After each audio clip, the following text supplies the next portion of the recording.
What's up everybody, it's Sean here, back today to give you guys a review of the Aimé Leon Dore New Balance 991 in this gray colorway. Today's video is brought to you by the good people from Heffelux. Heffelux is my all-time favorite sneaker insoles, and they sell ETPU insoles, which essentially is the same material you'll find in Adidas Boost.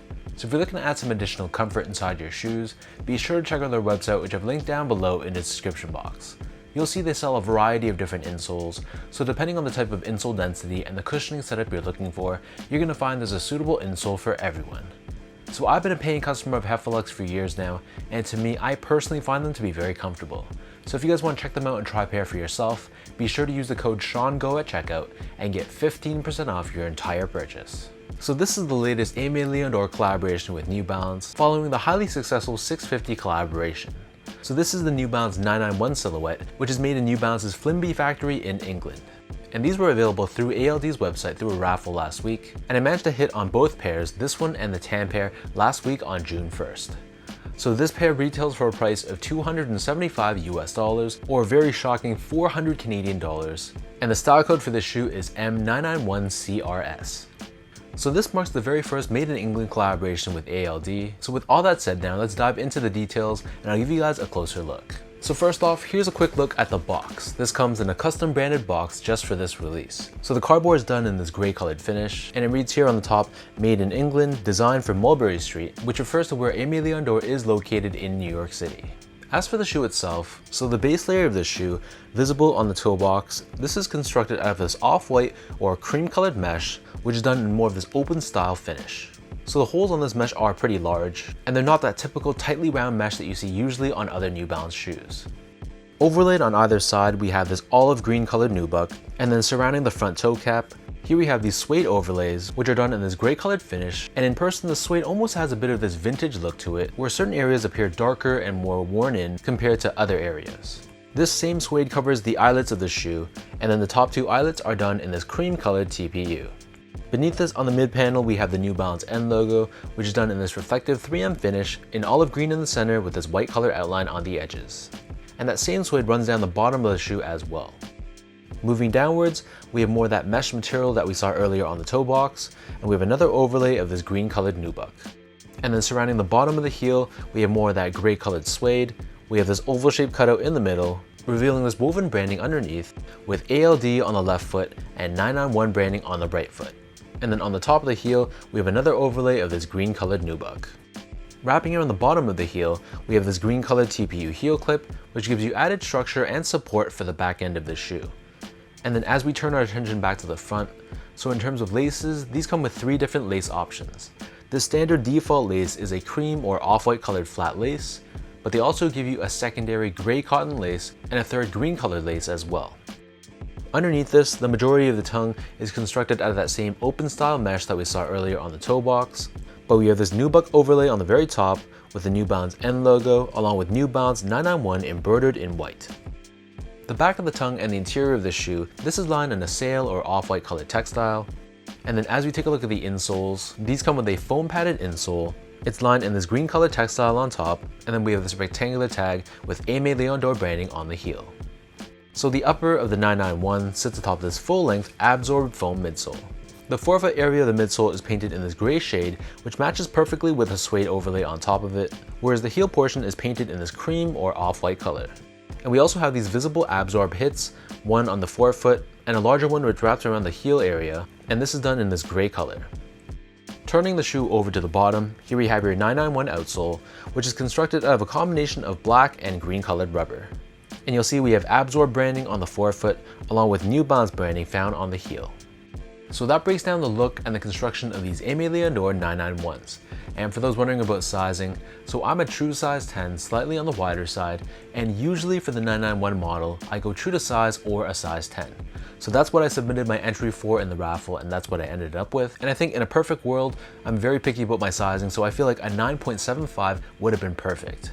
This size 10, while it fits me great from a width perspective, there was a little bit extra room lengthwise than I would have preferred. So when I put my heel all the way to the back of the shoe, there's about a thumb's width between the top of the shoe and the top of my toe. I know for some people that's perfectly fine, so if you like more of a roomy fit, or if you don't mind a little bit extra room from a length perspective, then true to size is perfectly fine.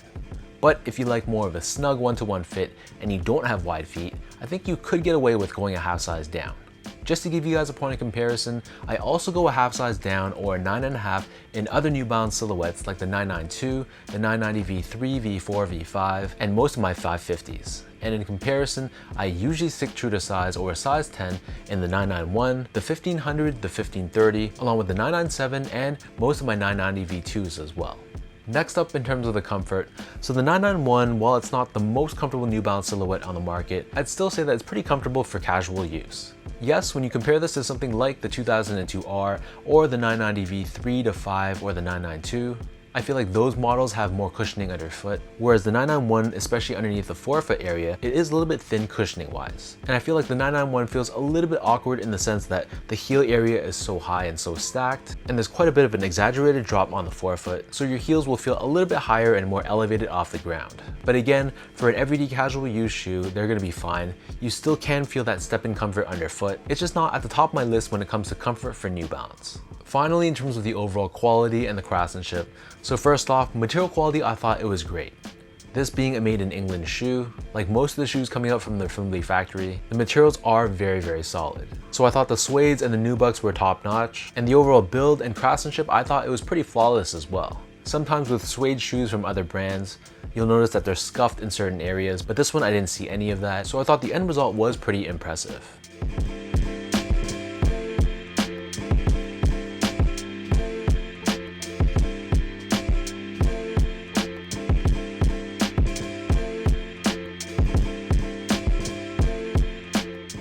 So with all that out of the way now, let me lace these up and I'll show you guys how these look.